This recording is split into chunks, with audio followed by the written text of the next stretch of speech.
Good evening friends. Class 9 state സിലബസിലെ history 3-ാമത്തെ chapter land grants and the Indian society, അതിൻ്റെ part 2 ആണ് നമ്മളിന്ന് നോക്കുന്നത്. ട്രേഡ് ആൻഡ് കോമേഴ്സ്, വ്യാപാരവും വാണിജ്യവും. അപ്പോൾ നമുക്ക് പാഠഭാഗത്തിലേക്ക് കടക്കുകയാണ്. Internal trade flourish during the initial years of the Gupta rule. Gupta കാലത്തിൻ്റെ തുടക്കത്തിൽ ആഭ്യന്തര വാണിജ്യം വളരെ വിപുലമായിരുന്നു. We have understood from the table above that various craft existed along with agriculture. കൃഷിക്ക് പുറമെ വിവിധ കൈത്തൊഴിലുകളും കരകൗശല നിർമ്മാണവും നിലനിന്നിരുന്നതായി പട്ടികയിൽ നിന്ന് മനസ്സിലാക്കാമല്ലോ. Such products made by the skilled craftsmen were the chief items of trade. കരകൗശല വിദഗ്ധർ നിർമ്മിച്ച ഇത്തരം ഉൽപ്പന്നങ്ങൾ വ്യാപാരത്തിൻ്റെ മുഖ്യ ഇനങ്ങളായിരുന്നു. Textiles was one of the most traded products. Different types of textiles were manufactured on a large scale. വസ്ത്രം, വിവിധ തരത്തിലുള്ള വസ്ത്രങ്ങൾ എന്നിവ വൻതോതിൽ നിർമ്മിച്ചിരുന്നു. അതിൽ ഉദാഹരണങ്ങളാണ് മസ്ലിൻ, കാലിക്കോ, ലിനൻ ഇതൊക്കെ.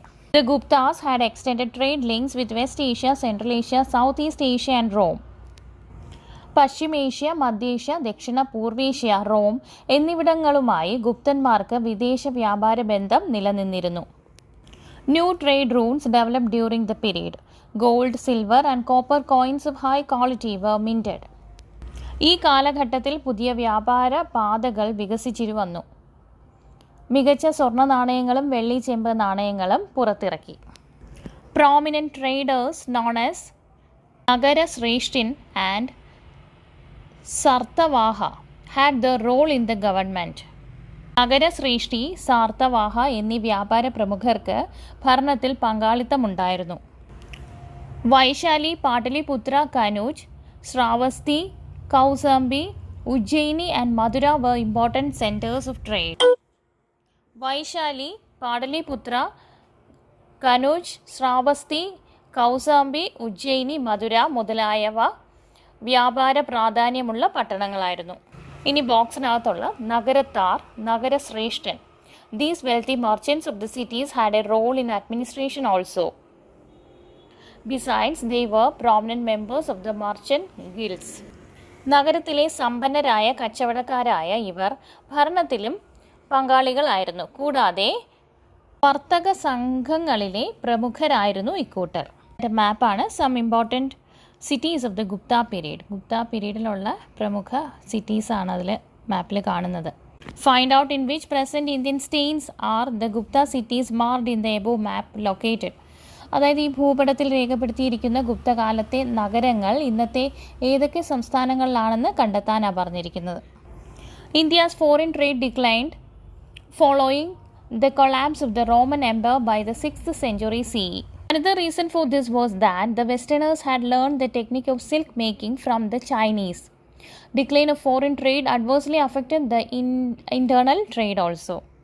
CE 6-ാം നൂറ്റാണ്ടോടെ റോമ സാമ്രാജ്യം തകരുകയും ചൈനക്കാരിൽ നിന്ന് പാശ്ചാത്യർ പട്ടുനിർമ്മാണ വിദ്യ പഠിക്കുകയും ചെയ്ത ശേഷം ഇന്ത്യയുടെ വിദേശ വാണിജ്യത്തിൽ വലിയ മാന്ദ്യം തന്നെ സംഭവിച്ചു. ഇത് ആഭ്യന്തര വാണിജ്യത്തെയും പ്രതികൂലമായി ബാധിച്ചു. There was a dip in the movement of the craftsmen and artisans to different parts of the country for trade purposes. കൈത്തൊഴിലുകാരും കരകൗശല വിദ്യക്കാരും കച്ചവടത്തിനായി രാജ്യത്തിൻ്റെ പല ഭാഗങ്ങളിലേക്ക് നീങ്ങുന്നതിന് കുറവ് വന്നു.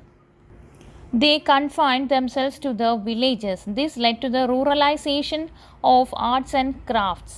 The slump in trade, the general decline in craft and ruralization led to the decay of many major towns. അവർ ഗ്രാമങ്ങളിൽ തന്നെ ഒതുങ്ങി ജീവിക്കാൻ തുടങ്ങി. ഇത് കലകളുടെയും കൈത്തൊഴിലുകളുടെയും ഗ്രാമവൽക്കരണത്തിലേക്ക് നയിച്ചു.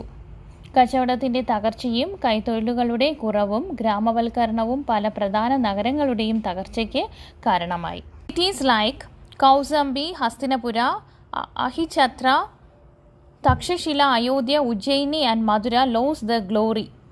Places that were described by the 5th century Chinese traveler Fahin as large cities were mentioned by the 7th century traveler Huansang as villages. Kaushambi, Hastinapuram, Ahichhatram, Takshashila, Ayodhya, Ujjaini, Mathura തുടങ്ങിയ നഗരങ്ങളുടെ എല്ലാം പ്രൗഢി നഷ്ടപ്പെട്ടു. CE 5-ാം നൂറ്റാണ്ടിലെ ചൈനയിൽ നിന്നുള്ള സഞ്ചാരിയായിരുന്ന ഫാഹിയാൻ്റെ വിവരണങ്ങളിൽ വൻ നഗരങ്ങളായി വിശേഷിപ്പിച്ച പല നഗരങ്ങളും 7-ാം നൂറ്റാണ്ടിലെ ചൈനീസ് സഞ്ചാരിയായ ഹുയൻസാങ്ങിൻ്റെ വിവരണങ്ങളിൽ ഗ്രാമങ്ങളായാണ് വിവരിക്കുന്നത്. This description indicates the urban decay during the period. അക്കാലത്തുണ്ടായ നഗരങ്ങളുടെ തകർച്ചയെ സൂചിപ്പിക്കുന്നതാണ് ഈ വിവരണം. Next, social life. We have already discussed the various occupational groups, Shrenis, that were formed in the Gupta period. The entry of new occupational groups and the coming of new peoples led to the formation of a number of subdivisions in the society. അതായത് സാമൂഹിക ജീവിതമാണ്. ഗുപ്തന്മാരുടെ കാലത്ത് രൂപം കൊണ്ട വിവിധ തൊഴിൽ കൂട്ടങ്ങളെ, ശ്രേണികൾ, അതിനെക്കുറിച്ച് മുമ്പ് നമ്മൾ ചർച്ച ചെയ്തുവല്ലോ. പുതിയ തൊഴിൽ കൂട്ടങ്ങളുടെയും ജനവിഭാഗങ്ങളുടെയും കടന്നുവരവ് നിരവധി ഉപവിഭാഗങ്ങളുടെ രൂപീകരണത്തിന് കാരണമായി. It was impossible for the existing Varna system to accommodate all these new occupational groups. In this circumstance, each occupational group became a new jati or upajati. Besides the occupational groups, people who came from outside the subcontinent, the forest dwellers, and children born of intercaste marriage also formed new jatis. നിന്നിരുന്ന വർണ്ണ വ്യവസ്ഥയ്ക്ക് പുതുതായി ഉയർന്നു വന്ന തൊഴിൽ കൂട്ടങ്ങളെ ഉൾക്കൊള്ളാൻ കഴിയാതെ വന്നു. ഈ സാഹചര്യത്തിൽ ഓരോ തൊഴിൽക്കൂട്ടവും പുതിയ ജാതികളും ഉപജാതികളുമായി തീർന്നു. വ്യത്യസ്ത തൊഴിൽക്കൂട്ടങ്ങൾക്ക് പുറമേ അന്യദേശങ്ങളിൽ നിന്ന് എത്തിച്ചേർന്നവർ, വനങ്ങളിൽ വസിച്ചിരുന്നവർ, വ്യത്യസ്ത ജാതിയിൽപ്പെട്ടവർ, തമ്മിലുള്ള വിവാഹത്തിലൂടെ ജനിക്കുന്നവർ എന്നിവരെയെല്ലാം പുതിയ പുതിയ ജാതികളാക്കി തീർത്തു. Made the caste system more complex. അങ്ങനെ ജാതി വ്യവസ്ഥ കൂടുതൽ സങ്കീർണമായി മാറി. There was no change in the position and privileges of the Brahmins, Kshatriyas and Vaishyas in the new complex system that evolved. ഇപ്രകാരം രൂപപ്പെട്ട വ്യവസ്ഥയിൽ ബ്രാഹ്മണർ, ക്ഷത്രിയർ, വൈശ്യർ എന്നിവർ സമൂഹം കൽപ്പിച്ചിരുന്ന സ്ഥാനമാനങ്ങൾക്ക് മാറ്റം വന്നില്ല. The Chinese traveler Huansang, who visited India in the 7th century, described Sudras as peasants. These descriptions indicate the social status of Sudras in an agricultural society. 7-ാം നൂറ്റാണ്ടിൽ India സന്ദർശിച്ച ചൈനീസ് സഞ്ചാരിയായ ഹുയൻസാങ് ശൂദ്രരെ കൃഷിക്കാർ എന്ന് വിശേഷിപ്പിച്ചിരുന്നു. ഈ വിവരണങ്ങൾ കാർഷിക സമൂഹത്തിൽ ശൂദ്രരുടെ അവസ്ഥയെ സൂചിപ്പിക്കുന്നതാണ്. The Andyajas who were outside the Chatur Varna system were considered untouchables. Accordingly, the lowest among the Andyajas were the graveyard keepers called Chandalas and the animal skin tanners called Makarar. ചാതുർ വർണ്ണ വ്യവസ്ഥയ്ക്ക് പുറത്തായിരുന്ന അന്ത്യജർ എന്ന വിഭാഗത്തെ തൊട്ടുകൂടാത്തവരായി കണക്കാക്കി. അന്ത്യജരിൽ ഏറ്റവും താഴെയായി കണക്കാക്കപ്പെട്ടത് ചണ്ടാലർ എന്ന ശ്മശാന പാലകരും ചർമ്മക്കാരർ എന്ന തോൽ ഉറക്കിടുന്ന വിഭാഗങ്ങളുമായിരുന്നു. Anuloma and Pratiloma marriages. Arthashastra refers to intercaste marriages. Marriage between a groom from a caste considered upper and a bride from a caste considered lower was called anuloma marriage. വിവിധ ജാതികളിൽപ്പെട്ടവർ തമ്മിലുള്ള വിവാഹങ്ങളെക്കുറിച്ച് അർത്ഥശാസ്ത്രത്തിൽ പ്രതിപാദിക്കുന്നു. ഉയർന്നതായി കണക്കാക്കപ്പെടുന്ന ജാതിയിലെ പുരുഷനും താഴ്ന്നതായി കണക്കാക്കപ്പെടുന്ന ജാതിയിലെ സ്ത്രീയും തമ്മിലുള്ള വിവാഹം അനുലോമ വിവാഹം എന്നറിയപ്പെടുന്നു. Marriage between a bride from a caste considered upper and a groom from a caste considered lower was called pradiloma marriage. ഉയർന്നതായി കണക്കാക്കപ്പെടുന്ന ജാതിയിലെ സ്ത്രീയും താഴ്ന്നതായി കണക്കാക്കപ്പെടുന്ന ജാതിയിലെ പുരുഷനും തമ്മിലുള്ള വിവാഹം പ്രതിലോമ വിവാഹം എന്നറിയപ്പെടുന്നു. Position of women. സ്ത്രീകളുടെ പദവി. Generally women had a low status in society even though a few queens like Prabhavati Gupta of Vakataka dynasty were held in high esteem. All women from queens to the women of the lowest section in the society were expected to be submissive to men. Vakataka റാണിയായിരുന്ന പ്രഭാവതി ഗുപ്തയെപ്പോലെ ചില രാജ്ഞിമാർ ആദരിക്കപ്പെട്ടിരുന്നുവെങ്കിലും പൊതുവെ സ്ത്രീകളുടെ നില വളരെ താഴ്ന്നതായിരുന്നു. രാജ്ഞി മുതൽ താഴോട്ട് എല്ലാ വിഭാഗം സ്ത്രീകളും പുരുഷന്മാർക്ക് വിധേയരായിരിക്കണം എന്നു കരുതപ്പെട്ടിരുന്നു. Even the upper class women did not enjoy a high position or consideration in the society. There is no evidence of land grants received by even a Brahmin woman. ഉന്നത വിഭാഗത്തിലെ സ്ത്രീക്ക് പോലും പൊതുവെ സമൂഹത്തിൽ ഉയർന്ന പദവിയോ പരിഗണനയോ ലഭിച്ചിരുന്നില്ല. ഒരു ബ്രാഹ്മണ സ്ത്രീക്ക് പോലും ഭൂമിദാനം ചെയ്യപ്പെട്ടതായി തെളിവില്ല. Chandalas in the description of Fahien. ചണ്ഡാലർ ഫാഹിയാന്റെ വിവരണങ്ങളിൽ. The Chinese Buddhist traveler Fahin, who visited India during the reign of Chandragupta II in the 5th century CE, gives this description. When Chandalas enter a city or a market, they should make sounds by beating a wooden plank. This was done to inform the higher caste people about their coming in advance and to move away. ചന്ദ്രഗുപ്തൻ രണ്ടാമൻ്റെ ഭരണകാലത്ത് CE 5-ാം നൂറ്റാണ്ടിൽ India സന്ദർശിച്ച ചൈനയിൽ നിന്നുള്ള ബുദ്ധമത സഞ്ചാരിയായ ഫാഹിയാൻ ചണ്ഡാലന്മാരെ കുറിച്ച് ഇങ്ങനെ പറയുന്നു. നഗരത്തിലേക്കോ കമ്പോളത്തിലേക്കോ പ്രവേശിക്കുന്ന ചണ്ഡാലർ ഒരു മരപ്പലകയിൽ അടിച്ച് ശബ്ദമുണ്ടാക്കണമെന്നായിരുന്നു. ഇവരുടെ വരവ് മുൻകൂട്ടി മനസ്സിലാക്കി മേൽജാതിക്കാർക്ക് മാറി നിൽക്കാൻ വേണ്ടിയായിരുന്നു ഇങ്ങനെ ചെയ്തിരുന്നത്. Next page. State, central authority and local power.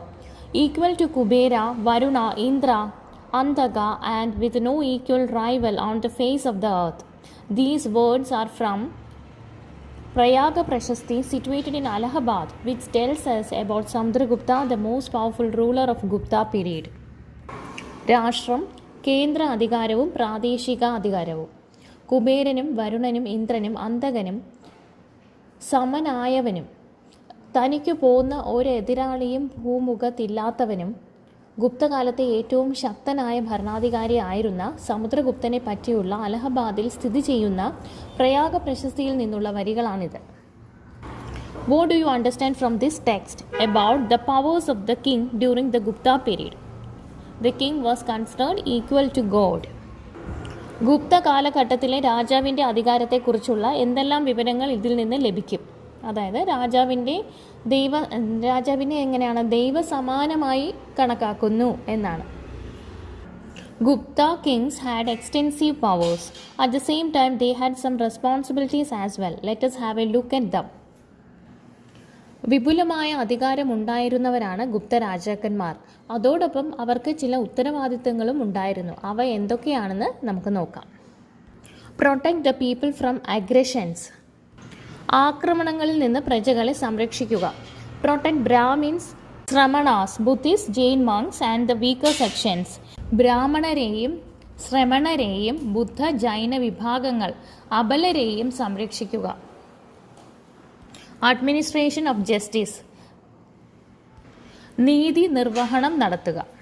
The Guptas allowed the rulers of the territories they conquered to continue as Samantas of the Gupta kingdom. Gupta രാജാക്കന്മാർ കീഴടക്കിയ പ്രദേശങ്ങളിൽ അവിടുത്തെ രാജാക്കന്മാരെ തങ്ങളുടെ സാമന്തരായി കണക്കാക്കി തുടരാൻ അനുവദിച്ചു. They were given autonomy in the respective areas. The Guptas did not interfere in the matters of administration or succession. അവർക്ക് സ്വയം ഭരണം നൽകി. അവരുടെ ഭരണകാര്യങ്ങളിലും പിന്തുടർച്ചയിലും ഗുപ്ത രാജാക്കന്മാർ ഇടപെട്ടിരുന്നില്ല. But they developed an elaborate administrative system in the areas where they ruled directly. എന്നാൽ നേരിട്ട് ഭരിച്ച പ്രദേശങ്ങളിൽ വിപുലമായ ഭരണ സംവിധാനം ഇവർ വികസിപ്പിച്ചു. Village administration during the Gupta period. Gramapati or Gramadhyaksha was the head of the village administration during the Gupta period. ഗുപ്തകാലത്തെ ഗ്രാമഭരണം. ഗുപ്തകാലത്തെ ഗ്രാമഭരണം നടത്തിയിരുന്നത് ഗ്രാമപതി അഥവാ ഗ്രാമാധ്യക്ഷനായിരുന്നു. The disputes in the villages were settled by ഗ്രാമവൃദ്ധർ, a group of elders in the village. ഗ്രാമവൃദ്ധർ എന്നറിയപ്പെട്ടിരുന്ന ഗ്രാമമുഖ്യരുടെ സംഘമാണ് ഗ്രാമത്തിലെ തർക്കങ്ങൾ തീർത്തിരുന്നത്. Majority of the village dwellers were peasants. Carpenters, weavers and herdsmen were also there. ഗ്രാമത്തിലെ പ്രധാന ജനവിഭാഗം കർഷകരായിരുന്നു. മരപ്പണിക്കാർ, നെയ്ത്തുകാർ, കാലി മേയ്ക്കുന്നവർ എന്നിവരും ഉണ്ടായിരുന്നു. Their communities also were represented in the village administration. ഇവരുടെ സംഘങ്ങളും ഗ്രാമഭരണത്തിൽ പ്രാതിനിധ്യം ഉണ്ടായിരുന്നു. പ്രശസ്തീസ്. Prashastis are stone inscriptions erected by rulers of ancient India to proclaim their achievements. പുരാതന കാലത്തെ ഇന്ത്യൻ രാജാക്കന്മാർ അവരുടെ നേട്ടങ്ങൾ ഘോഷിക്കാനായി കല്ലിൽ കൊത്തിവെച്ച ലിഖിതങ്ങളാണ് പ്രശസ്തികൾ. ദ ജുനഗർ പ്രശസ്തി of രുദ്രധമൻ inscribed in the 2nd century CE is the earliest known prashasti.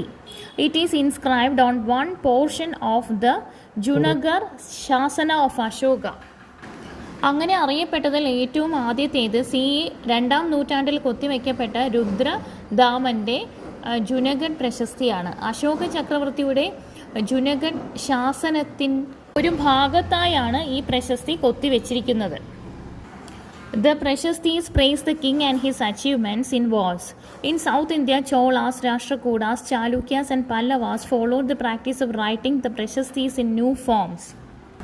രാജാവിനെ പ്രശംസിക്കുക, അദ്ദേഹത്തിൻ്റെ യുദ്ധ നേട്ടങ്ങളെ പ്രകീർത്തിക്കുക തുടങ്ങിയവയായിരുന്നു പ്രശസ്തികളുടെ പ്രത്യേകതകൾ. പ്രശസ്തി എഴുതുന്ന രീതി പുതിയ രൂപത്തിൽ ദക്ഷിണേന്ത്യയിലെ ചോള, രാഷ്ട്രകൂട, ചാലൂക്യ, പല്ലവ രാജാക്കന്മാരും പിന്തുടർന്നിരുന്നു.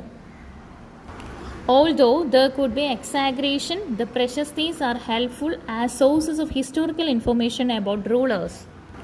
അതിശയോക്തി ഉണ്ടാകുമെങ്കിലും ഒരു ഭരണകർത്താവിനെ പറ്റിയുള്ള ചരിത്രരേഖകൾ എന്ന നിലയിൽ ഇവ നമ്മെ സഹായിക്കുന്നു. പ്രയാഗ പ്രശസ്തി. Prayaga Prashasti was inscribed in praise of the conquest and military victories of the Gupta king Samudragupta. It is also called Allahabad Prashasti. It praises Samudragupta's conquest from Nepal in the north to the areas of Tamil Nadu in the south. The Prashasti was composed by Harisena, the court poet of Gupta, in Sanskrit. Prayaga Prashasti Gupta രാജാവായ സമുദ്രഗുപ്തൻ്റെ ആക്രമണങ്ങൾ, യുദ്ധവിവരങ്ങൾ എന്നിവ പ്രകീർത്തിച്ചുകൊണ്ട് കൊത്തിവെച്ചതാണ് പ്രയാഗ പ്രശസ്തി. ഇത് അലഹബാദ് പ്രശസ്തി എന്നും അറിയപ്പെടുന്നു. സമുദ്രഗുപ്തൻ വടക്ക് നേപ്പാൾ മുതൽ തെക്ക് തമിഴ്നാടിൻ്റെ പ്രദേശങ്ങൾ വരെ ആക്രമിച്ച് കീഴ്പ്പെടുത്തിയതിനെ ഈ പ്രശസ്തിയിൽ പ്രകീർത്തിക്കുന്നു. ഗുപ്ത സദസ്സിലെ രാജകവിയായിരുന്ന ഹരിസേനനാണ് സംസ്കൃത ഭാഷയിൽ ഈ പ്രശസ്തി എഴുതിയത്. ഇന്നത്തേക്ക് ഇത്രയും മതി. ബാക്കി നമുക്ക് അടുത്ത ക്ലാസ്സിൽ ഡിസ്കസ് ചെയ്യാം. വീഡിയോ ഇഷ്ടമായാൽ ലൈക്ക് ചെയ്യുകയും സബ്സ്ക്രൈബ് ചെയ്യുകയും ചെയ്യുക. Thanks for watching.